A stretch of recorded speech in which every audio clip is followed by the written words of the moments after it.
ரொம்ப தேங்க்ஸ் அக்கா. சிலுபிடிஸ் ஹெலன் அக்காக்கு ரொம்ப தேங்க்ஸ். ஸோ ரொம்ப சூப்பரா என்னை இன்வைட் பண்ணியிருந்தாங்க. So thank you so much. So நான் என்ன அறிமுகப்படுத்திக்கிறேன். என் பேர் கலைவாணி, என்னோட பார்ட்னர் பேர் காளிடா. ஸோ எனக்கு இந்த அருமையான வாய்ப்பு கொடுத்தவங்க ஃபவுண்டர்ஸ் பென்ட்ரம் Sharmila, Mani founders emerald Karthik Viji, founders emerald Thathapatti Chinnaiya Rajamma, double diamond Vanitha மணிராஜனுக்கு சிறந்த பாராட்டும் என் வாழ்த்துக்களும். இந்த வேலையில எனக்கு இந்த முத்தான வாய்ப்புகள் கொடுத்த நம்ம diamond Muthu uncle and Sheela ஆண்டிக்கு thank you so much uncle aunty. So okay, MC நிறைய சொல்லிட்டாங்க, நிறைய டிப்ஸ் எல்லாம் கொடுக்க போறேன் அப்படின்னு சொல்லி அவங்க ஊக்கத்தோட கூப்பிட்டுருக்காங்க. ஓகே, இன்னைக்கு பாத்துக்கிட்டீங்கன்னா நான் எல்லாரையும் பார்த்து பேசணும்னு, பிகாஸ் ஏன்னா இந்த இடத்துல நிறைய பேர் இருக்கீங்க, 93 பீப்புள் இருக்கீங்க. ஸோ எல்லாரும் கேமரா ஆன் பண்ணா ரொம்ப நல்லா இருக்கும்ல. ஸோ எல்லாரும் கேமரா ஆன் பண்ணீங்கன்னா எல்லாரும் பார்த்து பேசலாம். எல்லாரையும் எனக்கு பார்த்த மாதிரி இருக்கும், யாரெல்லாம் இருக்கீங்கன்ட்டுன்னு. ஸோ சந்தோஷமா பேசலாம், எனக்கு சந்தோஷமா ஷேர் பண்ணலாம். பிகாஸ் ஏன்னா நானும் உங்களை பார்த்து பேசணும்னு ஆசையா இருக்கு. Okay okay. ஸோ நான் பேசுறது விளங்குதுன்னா எல்லாரும் சேட் பாக்ஸ்ல 21 போட்டுருங்க. கிளியரா இருக்கா? ஓகே. நான் என்னை பத்தி நான் ஷேர் பண்ணிக்கிறேன். ஸோ இதுக்கு முன்னுக்கு லாஸ்ட் மந்த் ஜூலைல நான் குவாலிஃபை பண்ணியிருந்தேன். ஜூலை குவாலிஃபை பண்ணது ஃபவுண்டர்ஸ் பிளாட்டினமா நான் குவாலிஃபை பண்ணியிருந்தேன். ஸோ லாஸ்ட் மந்த் தான் முத்து அங்கிள் திருப்பி ஷேர் பண்ணுங்க அப்படின்னு சொல்லி ஷேர் பண்ணிட்டு போனேன். ஸோ திருப்பியும் இந்த செப்டம்பர்ல மறுபடியும் ஷேர் பண்ண சொல்லியிருக்காங்க. ஸோ அதனால ஷேர் பண்ண வந்திருக்கேன். அண்ட் தென் பார்த்துக்கிட்டீங்கன்னா என்னோட ஸ்டாரி பாத்துக்கிட்டீங்கன்னா இஸ் வெரி வெரி புவரான ஸ்டாரி. அண்ட் லாஸ்ட் மந்த் கொஞ்சம் பேர் என்னோட ஸ்டாரி கேட்டிருப்பீங்க. கண்டிப்பா என்னோட ஸ்டாரி கேட்டவங்க உங்க எல்லாருக்கும் தெரியும். அண்ட் நியூலி இப்ப வந்திருக்கிறவங்க என்னோட ஸ்டாரி கேட்கணும்னா நான் லைட் அண்ட் ஷார்ட்டா நான் என்னோட ஸ்டாரியை நான் சொல்லிக்கிறேன். ஸோ நான் பாத்துக்கிட்டீங்கன்னா ஒரு ஃபுல் டைம் அம்மா அண்ட் 3 பிள்ளைக்கு ஃபுல் டைம் மாதரா இருக்கேன். ஸோ இப்பதான் நான் ஃபுல் டைம் மதரா இருக்கேன். எப்பன்னு பாத்துக்கிட்டீங்கன்னா ஆஃப்டர் கோவிட் 2020ல 18ஆம் தேதி பார்டர் க்ளோஸ் பண்ணாங்கல்ல. ஸோ அந்த நாள்ல இருந்து தான் நான் ஒரு ஃபுல் டைம் அம்மாவா இருக்கேன் 3 பிள்ளைங்களுக்கும். பிகாஸ் என்னன்னு பாத்துக்கிட்டீங்கன்னா அதுக்கு முன்னுக்கு நான் சிங்கப்பூர்ல ஒரு குவாலிட்டி டிபார்ட்மெண்ட்ல லீடரா வேலை செஞ்சேன். ஸோ அந்த 15 வருஷம் ஜேர்னி என்னோட சிங்கப்பூர்ல எனக்கு அது எப்படி போணுச்சு எனக்கு தெரியல. கண்ணு மூடி கண்ணு திறந்தோடனே 15 வருஷம் எப்படியோ போயிருச்சு, பஞ்சா பறந்துருச்சு. பட் ஆனா அந்த 15 வருஷத்துல நான் சேவிங் இருந்துச்சா எனக்கு, அது எனக்கு ஒரு கேள்விக்குறியா இருந்துச்சு. பிகாஸ் என்ன, நான் சிங்கப்பூருக்கு வேலைக்கு போறேன், என் கணவன் மனைவி 2 பேருமே வேலைக்கு போறோம், 3 பிள்ளைங்க இருக்காங்க. 3 பிள்ளைங்களும் நான் படிக்கணும், என்ன பால் குடிக்கிற பேபி இருந்தாங்க அப்ப. சோ எல்லாமே நான் செவி பண்ணும் போது எனக்கு ஆஹ் முடிஞ்ச அளவு ரொம்ப கஷ்டப்பட்டோம். அண்ட் தென் ஒரு காலகட்டத்துல நாங்க வட்டி கடன்ல நாங்க மாட்டினோம். சோ அந்த வட்டி கடன்ல நாங்க மாட்டும் போது யாரெல்லாம் நல்லா கேளுங்க, வட்டி கடன் ரொம்ப ஈஸி கிடையாதுங்க. இங்க வட்டி வாங்க கூடாதுன்ற ஒரு இதுல நான் சொல்றேன். சோ வட்டி கடன் வாங்கினது குட்டி போடுன்னு சொல்லுவாங்க, வட்டி குட்டி போடுன்னு சொல்லுவாங்க. சோ அதுக்குதான் வட்டி வாங்கக்கூடாது சொல்லுவாங்க. சோ அதுல நான் ஒரு 1,50,000 வெள்ளி வட்டி கடனாளியா ஆவனேங்க. ஒரு 2,000 வெள்ளி வட்டிக்கு வாங்க போய் 1,50,000 வெள்ளி கடனாளியா ஆகுனேன். சோ அந்த மாதிரி ஒரு கடனாளியா இருந்துதாங்க நான் இந்த பிசினஸ் எனக்கு 2021ல ஜூலைல எனக்கு இந்த வாய்ப்பு கொடுத்தாங்க. பிகாஸ் நான் இந்த பிசினஸ் ஆரம்பிக்கும் போது ஜூலை 1ல நான் ஆரம்பிச்சேன். ஜூன்ல நான் 30ல நான் ஜாயின் பண்ணி அண்ட் ஜூலை 1 ஆஃப் ஜூலைல நான் ஸ்டார்ட் பண்ணும் போது அந்த மாசம் 3% வந்தேன். என் நெக்ஸ்ட் மந்த் நான் எப்படி நான் அதுக்கு நான் வந்தேன்னு பாத்தீங்கன்னா 12% வந்தேன். அப்புறம் செப்டம்பர்ல 15% வந்தேன். அண்ட் ஸ்ட்ரெயிட்டா அதை குவாலிஃபை பண்ணி நான் 1 இயர்க்குள்ளார நான் 18% முடிச்சேன். அப்டு பாத்துக்கிட்டீங்கன்னா 1.5 இயர்ல 2023ல மார்ச்ல நான் ஒரு சில்வர் புடிசர் முடிச்சேன். அண்ட் தென் பாத்துக்கிட்டீங்கன்னா அதுலயே ஸ்ட்ரெயிட்டா கண்டினியூஸா 6 மந்த் ஆகஸ்ட்ல நான் ஒரு பிளாட்டினம் முடிச்சேன். அண்ட் அடுத்த ஒரு 10 மாசத்துல அண்ட் ஃபவுண்டர்ஸ் பிளாட்டினம் 2024 ஜூலைல நான் ஃபவுண்டர்ஸ் பிளாட்டினம் முடிச்சேன். அப்புறம் வந்து பாத்துட்டீங்கன்னா ஆகஸ்ட்ல பிசிக்கல் முடியும் போது நான் வந்து ஒரு ரூபியா நான் வந்து குவாலிஃபை பண்ணேன். சோ இது வந்து பாத்துட்டீங்கன்னா வந்து ரொம்ப ஈஸி கிடையாது. பிகாஸ் ஏன்னா நான் வந்து என்னோட 3 பிள்ளைங்க நான் ஸ்கூலுக்கு விடணும். காலையில என் பையனை ஸ்கூலுக்கு விடணும்.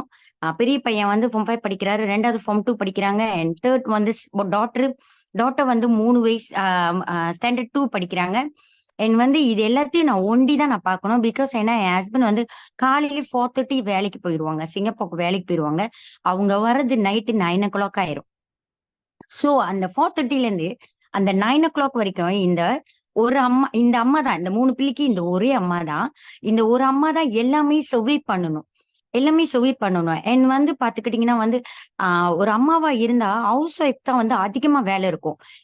காலையில பிள்ளைங்களை விடணும், 3 பிள்ளைங்களை டியூஷன்ல விடணும், ஸ்கூல்ல விடணும், ஏத்தணும்.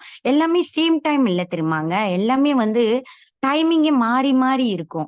சோ ஒரு பிள்ளை ஸ்கூல் போகும், ஒரு பிள்ளை டியூஷன் வரும், ஒரு பிள்ளை டியூஷன் போகும், ஒரு பிள்ளை ஸ்கூல் விட்டு வரும். சோ உண்மையாவே சொல்றேன், அந்த அந்த ஒரு மாதரா இருந்து நானு ஒவ்வொரு நாளும் வந்து எனக்குள்ள டைமை வந்து நான் எப்படி சேவ் பண்ணி இந்த பிசினஸ செய்யணும் அப்படின்னு சொல்லி ரொம்ப பிடிவாதத்தனமா என் வெறித்தனமா இந்த பிசினஸ் நான் செஞ்சேன். பிகாஸ் எதனாலன்னு பாத்துட்டோம்னா, எனக்குள்ள ஒரு வெறித்தனம் நான் வச்சுட்டேன். இந்த பிசினஸ்ல நான் ஜாயின் பண்ணும்போது என்னோட ஆப்லைன் ஃபவுண்டர்ஸ் ஃப்ரெண்ட் ஷர்மிளா கிட்ட நான் ஒரு உறுதிமொழி கொடுத்தேன். எனக்குள்ள ஒரு உறுதியை நான் எடுத்துக்கிட்டேன். இந்த 2 வருஷத்துல நான் ஒரு பிளான்டின முடிக்கணும் அப்படின்னு சொல்லி நான் உறுதி எடுத்துட்டு என்னோட ஃபவுண்டர்ஸ் ஃப்ரெண்ட் ஷர்மிளா கிட்ட நான் சொன்னேன். 2 வருஷத்துல என்னோட பிளான்டின முடிக்கணும், அதுக்கு இப்படி எல்லாம் ஒர்க் பண்ணணும்னு எனக்கு அவங்க உண்மையாவே நான் சொல்றேன், இந்த வேலையில அவங்களுக்கு நான் ஒரு பெரிய பாராட்டும் என் நன்றியை நான் சொல்லணும். பிகாஸ் அவங்க இல்லைன்னா இன்னைக்கு எனக்கு இந்த வாய்ப்பும் கிடைச்சிருக்காது. அண்ட் வந்து நான் இந்த இந்த பிசினஸ்ல நான் இவ்வளவு பெரிய வருமானமும் என்னால எடுக்க முடிஞ்சிருக்காது. சோ அவங்க என்ன ஃபுல் அண்ட் ஃபுல்லா வந்து ரொம்ப கைட் பண்ணாங்க. என்ன வந்து எனக்கு டைம் மேனேஜ் பண்ணவே முடியாது தெரியுமாங்க. பிகாஸ் ஏன்னா ஒரு அம்மான்னா ஹவுஸ் ஒய்ஃப் இருக்கிறவங்களுக்கு தெரியும் எப்படி வேலைன்னு. காலையில ஹஸ்பண்ட் வேலைக்கு போகும்போது அவருக்கும் ரெடி பண்ணி அவரே எல்லாம் அனுப்பி விடணும். என் வந்து வீட்டுல காலையிலேயே பிள்ளைங்க ஸ்கூல் போறதுக்குள்ள சமைச்சு சாப்பாடு ரெடி பண்ணணும். என் வந்து அவங்களையும் ஸ்கூல்ல விட்டுட்டு நான் இந்த பிசினஸையும் பார்க்கணுங்க. சோ 3 பிள்ளையும் நான் பாத்துக்கிட்டு இந்த எம்ஏ பிசினஸ் நான் செய்யும்போது ஆரம்பிக்கும் போதே நான் என்னோட முடிவை எடுத்துட்டேன். இந்த பிசினஸ் எந்த ஒரு காரணத்தை கொண்டும் நான் கிவ் அப் பண்ணக்கூடாது அப்படின்னு சொல்லி நான் ஆணித்தரமா எடுத்தேங்க. ஏன்னா நான் ஒரு கடனாளி. நான் வந்து ஒரு எம்எல்ஏ. நான் சேரும்போது ஒரு 80 ரிங்கிட் என்னால போடுறது கூட எனக்கு பேமெண்ட் பத்துல திரும்பாங்க.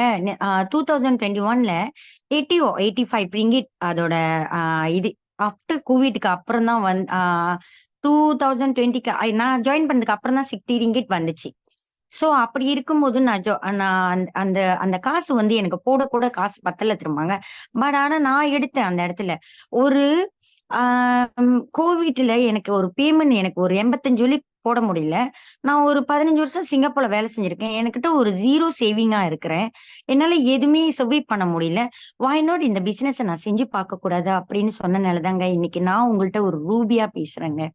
பிகாஸ் என்னன்னு வந்து பாத்துக்கிட்டீங்கன்னா, இந்த இடத்துல வந்து எல்லாரும் வந்து சொல்லுவாங்க. வெளியில 4 பேர் 4 விதமா சொல்லுவாங்க. 4 பேர் 4 விதமா சொல்லுவாங்க. நம்ம ஒரு ஹவுஸ் ஒய்ஃபா இருந்தாலும் சரி, அண்ட் வந்து வேலை செய்யறவங்களா இருந்தாலும் சரி, வந்து நம்மள்ட்ட என்ன சொல்லுவாங்கன்னா, இந்த பிசினஸ் எம்ஏ வந்து செய்யவே முடியாது சொல்லுவாங்கங்க. நிறைய பேர் சொல்லியிருக்காங்க. இந்த எம்ஏ பிசினஸ் வந்து செய்யவே முடியாது, ரொம்ப கஷ்டங்க. இது வந்து நான் செஞ்சு விட்டுட்டேங்க. நான் செஞ்சு சில்வர் பிடிச்சரா வந்தேங்க, கோல்ட் பிடிச்சரா வந்தேங்க, பிளாட்டினம் வந்தேங்க. நான் கேட்காததாங்க. நான் நிறைய கேட்டேன். எனக்கிட்ட நான் இந்த பிசினஸ் ஜாயின் பண்ணும்போது ஈவன் என்னோட நம்மளுக்கு பக்கத்துல யார் இருப்பா, நம்ம போய் யாரை கூப்பிடுவோம்? ஃபேமிலி மெம்பர்ஸ் கூப்பிடுவோம். அண்ட் வந்து கசின், இந்த மாதிரி நம்ம ஃபேமிலியில சுத்தி இருக்கவங்க யாரு, மாமா, அத்தை, சித்தப்பா, சித்தி, பெரியம்மா, இவங்க எல்லாத்துக்கும் போய் அவங்களதான் போய் ப்ராஸ்பெக்ட் பண்ணுவோம். சோ சொல்லும் போது எல்லாரும் வந்துருவாங்களா? ஒரு அத்தை, சித்தப்பா, மாமா, அக்கா யாராவது சொல்லுங்க, வந்துருவாங்கன்னு இந்த சேட் பாக்ஸ்ல சொல்லுங்க. கூப்பிட்டோன்னே என்னோட சொந்தக்காரங்க எல்லாருமே இந்த பிசினஸ்ல இருக்காங்கங்க அப்படின்னு சொல்லுங்க. நோவே பாருங்க. சோ இது நானும் கோத்ரூ பண்ணேன். எவ்வளவோ பேர்கிட்ட போய் பேசினேன். என்னோட சொந்தக்காரங்க எல்லாருக்கிட்டையும் போய் பேசினேன். நீ ஒருத்தரும் வந்து சைன் பண்ணலங்க. யாருமே வந்து சைன் பண்ணல. நீ செய்யி அப்படின்னு சொல்லிட்டு சப்போர்ட் பண்ண கூட ஒரு ஒரு வைட்டமின்ஸ் வாங்குறதுக்கு அவங்க ஒரு மெம்பரா இருப்பாங்க. நான் போய் கேட்பேன். அந்த மெம்பர்ல கூட நம்மளுக்கிட்ட வந்து என்னது ஒரு பொருள வாங்க பயப்படுவாங்க. ஏன்னா நம்ம ஜெயிச்சுருவோமா, நம்ம சக்சஸ் அடைஞ்சிருவோமா. அந்த மாரி எண்ணம் இருக்குங்க. எல்லார்கிட்டயுமே இருக்கும் அந்த எண்ணம். ஏன்னா, ஒரு பொருள் வாங்கி நம்மளுக்கு ஒரு சல்மான் மிகா வாங்குனா 30 பாயிண்ட்ஸ் வருதா? அந்த 30 பாயிண்ட்ஸ் எங்கடா எனக்கு வந்துருமோ? பயம். எனக்கு வந்துருமோ? அவங்க ஜெயிச்சுருவாங்களோ? அப்படின்னு. ஆனா நான் முடிவு எடுத்தேங்க. என்னோட சொந்தம், பந்தம் யார் என் ஃபேமிலி மெம்பர்ஸ் யாருமே, என் கூட பொறந்தவங்க யாருமே எனக்கு சப்போர்ட் கிடையாதுங்க. யாருமே சப்போர்ட் இல்ல. ஆனா நான் ஒரு முடிவு எடுத்தேன். நீங்க எல்லாரும் இல்லனாலும், என்னால சாதிக்க முடியும். ஏங்க முடியாது? எப்படிங்க நான் ஒரு என் பிள்ளைக்கு பர்த்டே ஃபங்ஷன் செய்யும்போது 250 கார்ட் அடிச்சேன். அந்த 250 கார்ட்ல ஒரு 100 கார்ட் சொந்தத்துக்கு குடுத்தேன். 150 கார்ட் வெளிய குடுத்தேன். அப்ப எங்கங்க வந்துச்சு எனக்கு 250 கார்ட் அடிக்கிறதுக்கு? அப்ப எங்கங்க போணுச்சு எனக்கு வெளிய ஆள் அவ்ளோ பேரு? அங்கதானங்க நான் ஃபைண்ட் பண்ணேன். அங்கதான் நான் ஃபைண்ட் பண்ணேன். நானே உட்கார்ந்து முடிவெடுத்தேன். எனக்கு இல்லாத சேலஞ்சஸா? என்னோட சேலஞ்சஸ் என்னோட ஆப்லாம் எனக்கு தெரியும். அவ்ளோ பட்ட சேலஞ்சஸ். ஏய்! ஃபோட்டோ அனுப்பாத. Facebookல எனக்கு WhatsAppல படம் வரக்கூடாது. மிரட்டுவாங்க. ஓய்ன்னுவாங்க. என்ட்ட அப்படி பேசுவாங்க. நான் இதுக்கப்புறம் WhatsAppல உன்னோட ஃபோட்டோ பார்த்தேன், வந்துச்சு, உன்ன பிளாக் பண்ணிருவேன். வரலையாங்க? எவ்ளோ வந்துச்சு, எவ்ளோ சாதிச்சுட்டோம். எவ்ளோ விஷயத்த நான் ஃபேஸ் பண்ணேன் தெரியுமாங்க? நான் பேசும்போது, "ஆ இன்னைக்கு ஒரு டைம் இருக்கா? வரட்டா?" எம்ஏன்னு சொல்லிட்டு வீட்டுக்கு வந்துராத." அப்படின்னுவாங்க. எம்ஏன்னு சொல்லிட்டு மட்டும் வீட்டுக்கு வந்துராத. எம்ஏ வந்து கஷ்டம். செய்ய முடியாது. அப்ப, ஓ!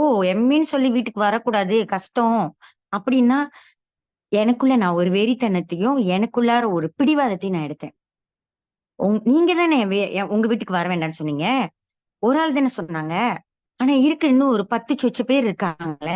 ஏன் அவங்கள ஃபைன் பண்ணக்கூடாது? அந்த இடத்துல ஏன் நான் வந்து கிவ் அப் பண்ணக்கூடாது முடிவு எடுத்தேன்னு பார்த்தீங்கன்னா, நான் வந்து சம்பாரிக்கணும். இந்த இடத்துல இந்த எம்ஏ பிசினஸ்ல என்னன்னு பார்த்துட்டீங்கன்னா, செகண்ட் ஜெனரேஷன் இன்னைக்கு பார்த்துக்கிட்டீங்கன்னா, செகண்ட் ஜெனரேஷன் எத்தனையோ பேரு இந்த நம்மளோட டீம்ல இருக்காங்க. இந்த Zoom கிளாஸ்லயே இருக்காங்க. நம்மளோட முத்து அங்கிளோட பிள்ளைங்க, அண்ட் வந்து நம்மளோட ஃபவுண்டர்ஸ் எமரல் கார்த்திக் விஜி, அவங்க டாட்டர் என்னோட upline, founders plant Sharmila and founders platinum Dinesh, இவங்கலாம் செகண்ட் ஜெனரேஷன். எத்தனையோ செகண்ட் ஜெனரேஷன் இருக்காங்க. சோ வை நாட் என்ன கிளிக் பண்ணது, எனக்கு என் பிள்ளைங்களுக்கு நான் இத குடுத்துட்டு போக்கூடாது எடுத்த அந்த முடிவுங்க. நான் எடுத்தேன் இன்னைக்கு. நான் எவ்ளோ கஷ்டப்பட்டேன். 1,50,000 வெள்ளி கடனாளியா நான் கஷ்டப்படும்போது, எனக்கு யாருமே சொந்த பந்தம் குடுத்து உதவி செய்யலங்க. ஆனா நான் எடுத்த முடிவு, நானா இருந்து எப்படி இது நான் சர்வே பண்ணணும்? நானா எப்படி இந்த கடன கட்டணும்? அப்படின்னு சொல்லி தாங்க அந்த முடிவு எடுத்தேன்.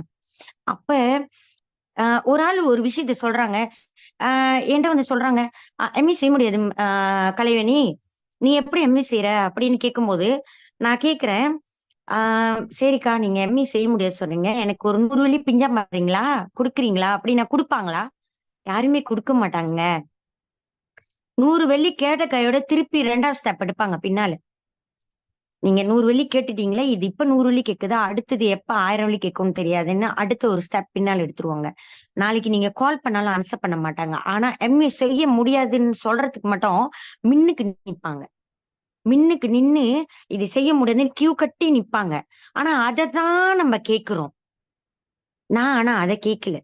எனக்கிட்ட கியூ கட்டி எத்தனையோ பேர் வந்து சொன்னத நான் கேட்கவே இல்லங்க. ஏன்னா நான் ஒரு முடிவு எடுத்தனால தான் நான் கேட்கல. இந்த பிசினஸ்ல நான் கிவ் அப் பண்ணக்கூடாது. என்னைக்குமே நான் இந்த இடத்துல உறுதியா இருக்கனா, ஏன் 2 கால் ஊனி நான் உறுதியா நிக்கிறேன்னா, ஒரு கால் ஆத்துல, ஒரு கால் சேத்துல, ஒண்ணு வந்து எம்.ஏ, ஒண்ணு வந்து இங்க வேற பிசினஸ். அப்படி கிடையாதுங்க. எத்தனையோ பிசினஸ் எனக்கு வந்துச்சு. எனக்கு நெறைய பிசினஸ் வெளிய நான் பிகாஸ் என்னன்னா, நான் நல்லா பேசுறேன்னு இல்ல. எ என்னோட வாய் சூப்பர் மார்க்கெட்டுன்னுவாங்க. எம்.ஏல வந்து சூப்பர் மார்க்கெட் சொல்லுவேன். வெளிய வந்து எல்லாரும் சொல்லுவாங்க, "நெறைய பேசுது கலைவண்ணி நெறைய பேசுது. இது இதுல புடிச்சு போடுவோம், இதுல புடிச்சு போடுவோம்." அப்படின்னுவாங்க. பட் ஆனா எல்லாருமே என்ன கூப்பிடும்போது, அந்த இடத்துல நான் ஒரே ஒரு ஃபுல் ஸ்டாப் வச்சேன். என் மனசுக்குள்ள நான் ஃபுல் ஸ்டாப் வச்சேன். நீங்க எங்க கூப்பிட்டாலும், எல்லா பிசினஸ்லயும் எம்.ஏல இருக்கிறது இருக்கா? அங்க அதுதாங்க எனக்கு டர்னிங் பாயிண்ட் வந்துச்சு. அங்க அதுதான் நான் யோசிப்பேன். எனக்கு இங்க இருக்கிறது இருக்கா? அப்படின்ட்டுன்னு நான் யோசிச்சு, இல்லைங்க பரவால்லங்க. எனக்கு யாரு என்ன வாய்ப்பு குடுத்தாலும் பரவால்ல. நான் இந்த பிசினஸ மட்டும் தாங்க செய்வேன்னு சொல்லிட்டு, பிடிவாதமா நான் இந்த பிசினஸ நான் செஞ்சு வந்துகிட்டு இருந்தேன். ஏன்னா எனக்கு இந்த பிசினஸ் வேணும். இன்னொரு விஷயம் வந்து பாத்துக்கிட்டீங்கன்னா, எல்லாரும் சொல்லுவாங்க கிவ் அப்லயே வந்து நான் நிறைய விஷயம் நான் எதிர்பார்த்தேன். விடாமுயற்சி. எனக்குள்ளே நான் ஒரு விடாமுயற்சி எடுத்துக்கிட்டேன். நான் விடாமுயற்சியா செய்யறேன் நான் இந்த பிசினஸ். எனக்குள்ள நான் விடாமுயற்சியா நான் இருக்கிறேனா, எனக்குள்ளே நான் தன்னம்பிக்கைய நான் கொண்டு வந்துட்டேனா அப்படின்னு சொல்லி, நான் தான் அந்த இடத்துல இருக்கணும். நான் தான் ஒரு எக்ஸாம்பிளா இருக்கணும். என்னோட இருக்கிற ஏபிஓ எல்லாருக்குமே நான் தான் ஒரு எக்ஸாம்பிளா இருக்கணும். நான் ஒரு எக்ஸாம்பிளா இருந்தா மட்டும் தான் இந்த பிசினஸ நான் செய்ய முடியும். நானே ஒரு எக்ஸாம்பிள் இல்ல. நான் போயிட்டு என்ன செய்றேன், ஸ்டேட்டஸ்ல பாதி எம்ஏ, பாதி என்ன பண்றேன், இது ஷேர் பண்றேன். துணி ஷேர் பண்றேன். துணி வித்துக்கிட்டு இருந்தேன்ல, துணி ஷேர் பண்றேன். அப்புறம் பார்த்தா பாதி நகை கூட்டு பிடிச்சிருந்தேன்ல, நகை கூட்டு ஷேர் பண்றேன். அப்புறம் பாதி சர்ப்ரைஸ் செஞ்சேன்ல, சர்ப்ரைஸ் வீடு வீடா போயிட்டு சர்ப்ரைஸ் செய்றேன். பொக்கே குடுத்துட்டு இருப்பேன். இந்த மாரி நான் பாதி பாதியா நான் செஞ்சேன்னா, இந்த பிசினஸ நான் ஒழுங்கா செய்ய முடியுமா? முடியாதுங்க. நான் இன்னைக்கு ரூபியாவே ஆயிருக்க முடியாதே. அன்னைக்கு எடுத்த முடிவு. 2021 ஜூலைல எடுத்த முடிவு. எந்த பிசினஸுமே செய்யக்கூடாது. துணி வியாபாரம் எனக்கு 5 வெள்ளி குடுத்துச்சு, 10 வெள்ளி குடுத்துச்சு. சர்ப்ரைஸ் எனக்கு 50 வெள்ளி குடுத்துச்சு, 80 வெள்ளி குடுத்துச்சு. கோல் கூட்டு எனக்கு கோல் எடுத்தேன். ஆனா திருப்பி கொண்டு போய் பாசக்கல்ல வச்சுட்டேங்க. ஏன்னா எனக்கிட்ட காசு இல்லையே. பாசக்கல்ல கொண்டு போய் வச்சுட்டேன். அப்புறம் வந்து துணி என்ன பிசினஸ் செஞ்சேன்? நெறைய இந்த பாத்திரம், கித்திரம் எல்லாம் வச்சு எல்லாம் செஞ்சேன். ஆனா ஒண்ணுமே எனக்கு எதுவுமே வந்து நிரந்தரமா இல்ல. அப்ப நான் எடுத்த முடிவு எங்க நிரந்தரமா இருந்துச்சு? எம்ஏ பிசினஸ் மாத்திரம் தாங்க நிரந்தரம். ஏன்னு பாத்துக்கிட்டீங்கன்னா, உலகத்துல 108 கண்ட்ரில நிரந்தரமா இருக்கு இந்த பிசினஸ். அப்ப இந்த பிசினஸ் நிரந்தரமா இருக்கும்போது, வாய் நாட் நான் நிரந்தரமா இருக்கக்கூடாது? நான் எடுத்த அந்த இடத்துல நிரந்தரம் அப்படின்னு சொல்லி நிரந்தரத்த நான் எடுத்த முடிவு. சோ விடாமுயற்சியா நான் எடுத்தேன். இந்த முயற்சி நம்ம எங்கேயுமே விடக்கூடாதுன்னு சொல்லி இன்னைக்கு திருவினையா ஆக்குனுச்சு. முயற்சி திருவினையாக்கும். அது எனக்கு கொடுத்துச்சு. அதே சமயத்துல என்னோட ஆப்லைன நான் ஃபாலோ பண்ணேங்க. இந்த பிசினஸ்ல ஒரே ஒரு விஷயம் நான் சொல்றேன். Follow offline. ஆப்லைன் என்ன சொல்றாங்கன்னா அத கேட்கணும். ஆப்லைன் உட்காருன்னா உட்காருவேன். ஆப்லைன் நில்லுனா நில்லுன்னுவேன். படுனா படுன்னுவேன். அந்த மாதிரி ஆப்லைன் என்ன சொன்னாலும் கேட்பேன். என் ஆப்லைன்ட்ட ஃபர்ஸ்ட் டே நான் உட்காந்து கோல் செட் போடுவேன். உட்காந்து கோல் செட் போடுவேங்க. நான் ஒரு பிளான்டர முடிச்சதுக்கு அப்புறம் உட்காந்து நான் கோல் செட் போட்டேன் என் ஆப்லைன் கூட. திருப்பி நான் 25,000 பிவி செய்யணும். ஃபவுண்டர்ஸ் பிளான்டர் முடிக்கணும். ரூபி முடிக்கணும். இதுக்கு நான் என்ன செய்யணும்? இதுக்கு இந்த ஜேர்னி இந்த 1 வருஷத்துல எனக்கு நீ சொல்லிக் குடுங்க அப்படின்னு சொல்லி நான் உட்கார்ந்து கோல் செட் போட்டேன். எனக்குள்ள கோல் செட் நான் எடுத்தேன்னா, முடிவு எடுத்தேங்க. நான் கோல் செட் எடுத்தேன். எனக்கு கனவு இருக்கு. என்னோட கனவு ரொம்ப பெரிய கனவு. எப்ப நான் இந்த 1,50,000 வெள்ளி கடனாளி ஆனனோ, என் கனவு ரொம்ப பெருசாக்கிட்டேன். அங்கதாங்க என்ன விழிச்சு என்னோட எப்படி நான் அந்த இடத்துல பெரிய கண்ண தொறந்து நான் பார்த்தேனோ, எனக்குள்ள ஒரு ட்ரீம நான் கொண்டு வந்தேன். நான் ஒரு காடி என்னோட பெரிய ஒரு காடி என்னோட வாங்கணும். என்னோட ட்ரீம் சாட் ப்ளீஸ் என்னோட ட்ரீம் சாட் எடுத்துட்டு வாங்கயா. சோ என்னோட ட்ரீம் சாட்ல நான் என்னோட கனவை விதைச்சேங்க. யாரெல்லாம் என்னோட ட்ரீம் சாட் லாஸ்ட் டைம் பார்த்திருப்பீங்க. ஐ திங்க் சோ பார்த்திருப்பீங்க. அண்ட் வந்து இதுக்கு முன்ன பாத்தீங்களா என்னன்னு தெரியல. சோ என்னோட ட்ரீம் சாட் பாருங்க. கொஞ்ச நேரம் பிளர் ஆடிங்க கேமரா. ஓகே ஓகே பாருங்க. என்னோட ட்ரீம் சாட் தெரியுதா? தெரியுதுன்னா எனக்கு சாட் பாக்ஸ்ல 1 போடுங்க. ஓகே. சோ என்னோட ட்ரீம் சாட்ங்க. சோ இந்த ட்ரீம் சாட்ல நீங்க கீழே தெரியுதா? இங்க ஒரு கிரீன் கலர் காடி பிஎம்டபிள்யூ.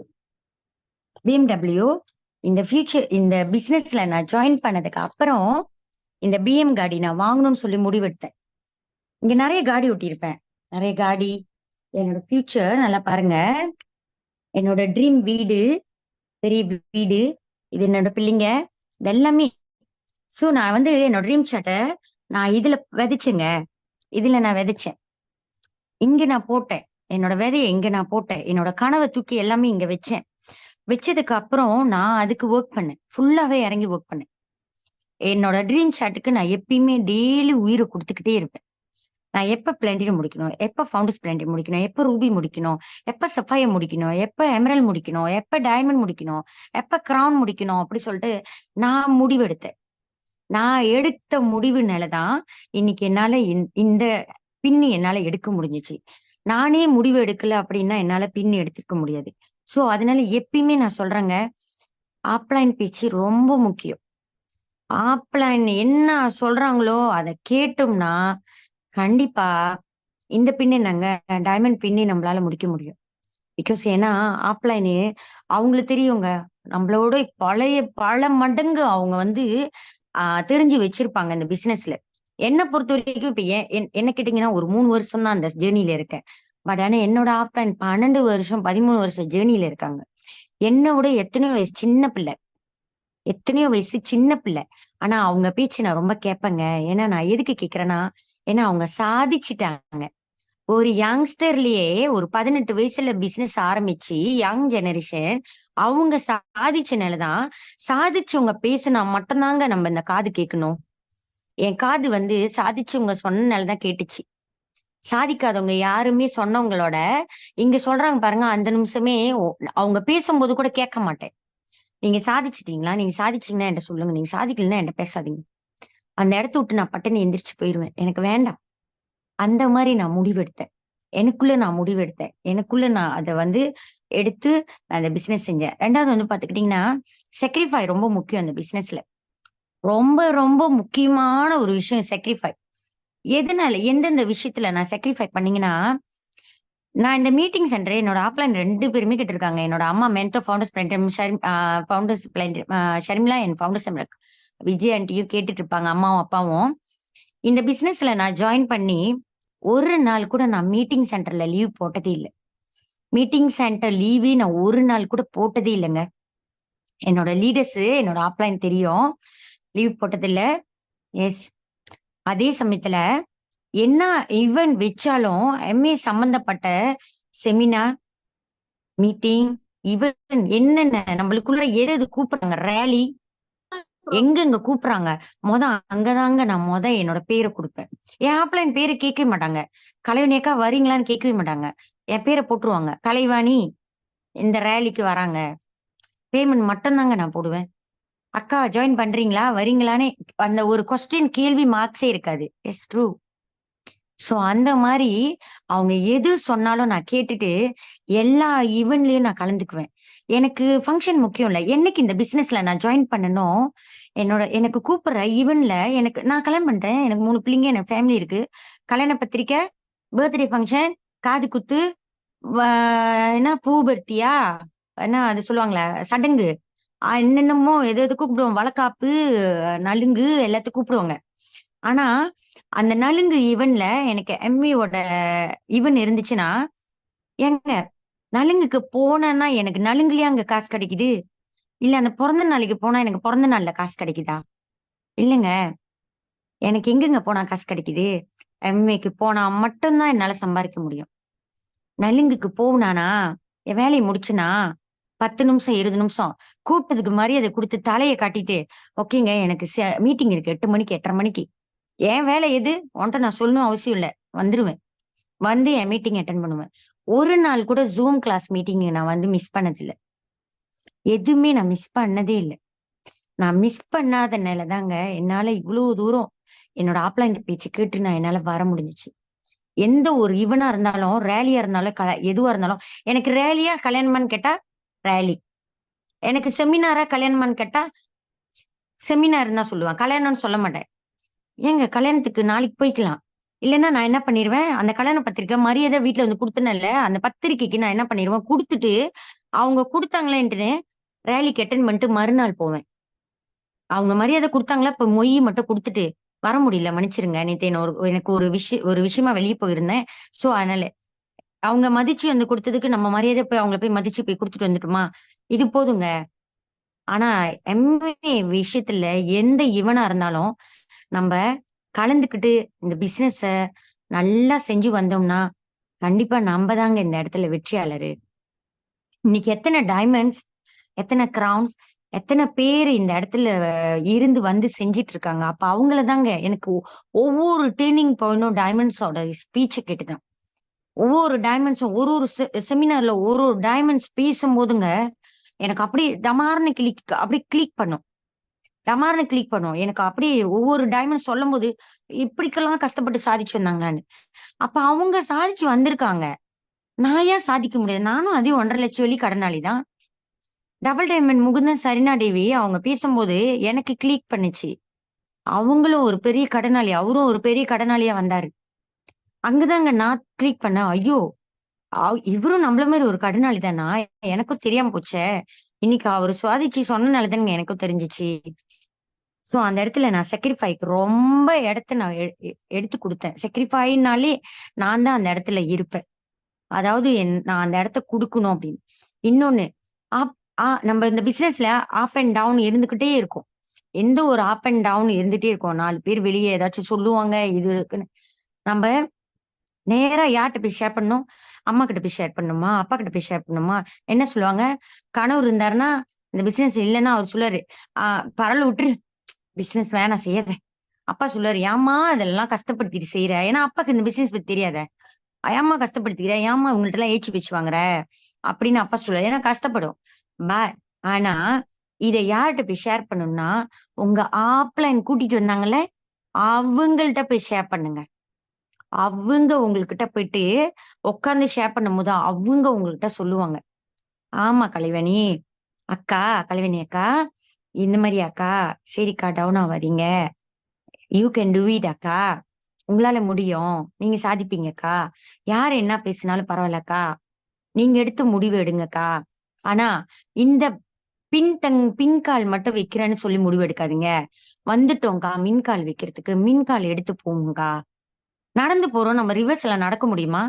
பின்னால ரிவர்ஸ்ல நடந்து முடியுமா? எப்படியாவது நடந்து எங்கயாவது மோதிக்கிட்டு தானே உழுவோம். மின்னுக்கு போனா தானே நம்ம ஸ்ட்ரெயிட்டா கண்ணு பார்த்து போய் நடக்க முடியும். பின்னால 2 கண்ணு இல்லையே. மின்னுக்கு தானே அந்த 2 கண்ணு இருக்கு. அப்ப ஏன் நம்மளோட நோக்கங்கள் எல்லாமே சரியான நோக்கமா இருக்கக்கூடாது? நான் அந்த இடத்துல என் நோக்கத்த பார்த்தேன். பின்னால நடந்தா போய் பொத்துக்குன்னு எங்கேயாவது போய் விழுந்துருவோம். பின்னால சொல்றவங்க யாரு என்ன சொன்னாலும் அங்கேதான் நிக்க போறாங்க. எத்தனையோ பேர் இந்த பிசினஸ் செய்ய முடியாதுன்னு சொன்னவங்க எல்லாருமே இன்னைக்கு நான் சாதிச்சுட்டு வந்துட்டேங்க.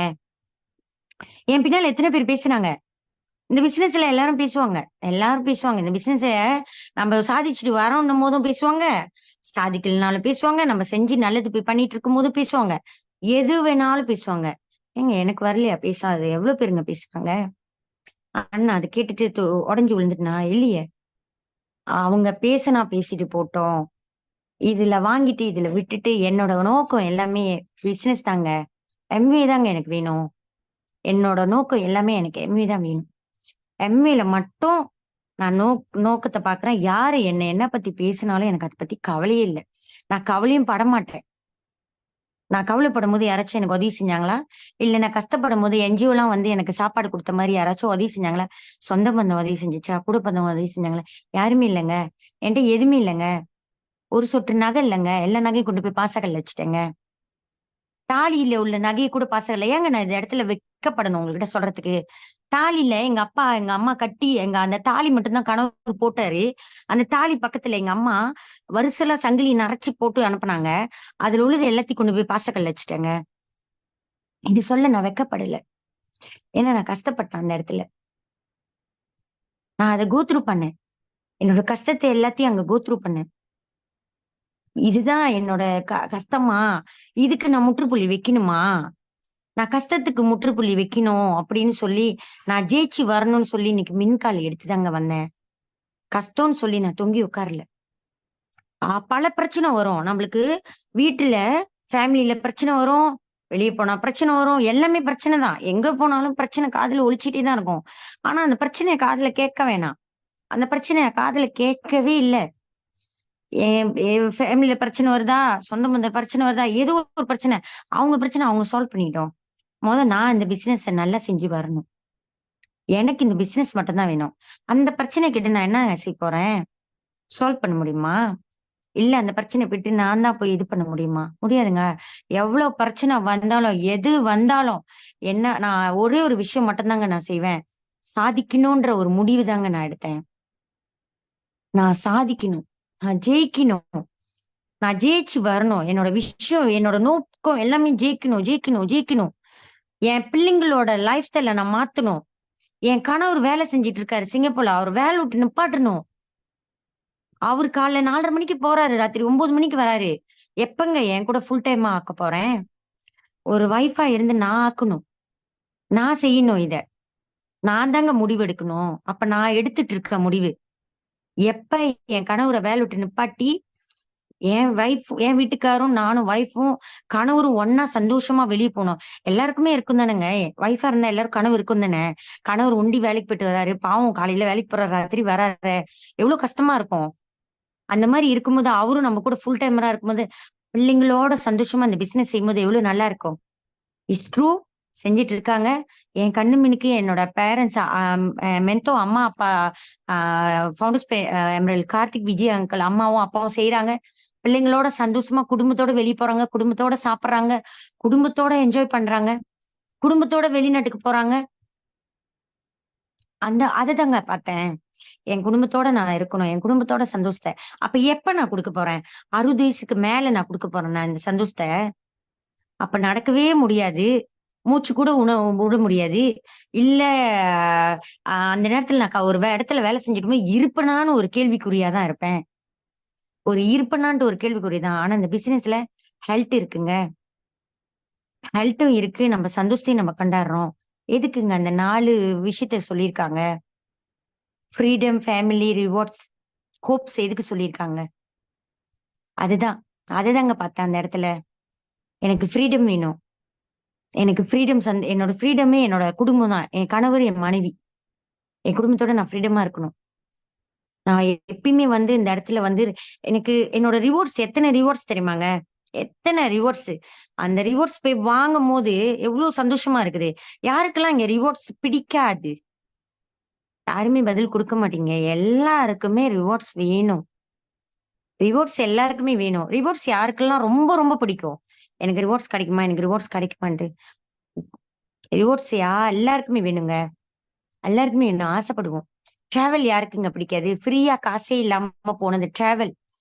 காசே குடுக்காம டிராவல் போறதுக்கு யாருக்கு பிடிக்கும்? ஃபர்ஸ்ட்ங்க நான் சத்தியமா சொல்றேங்க.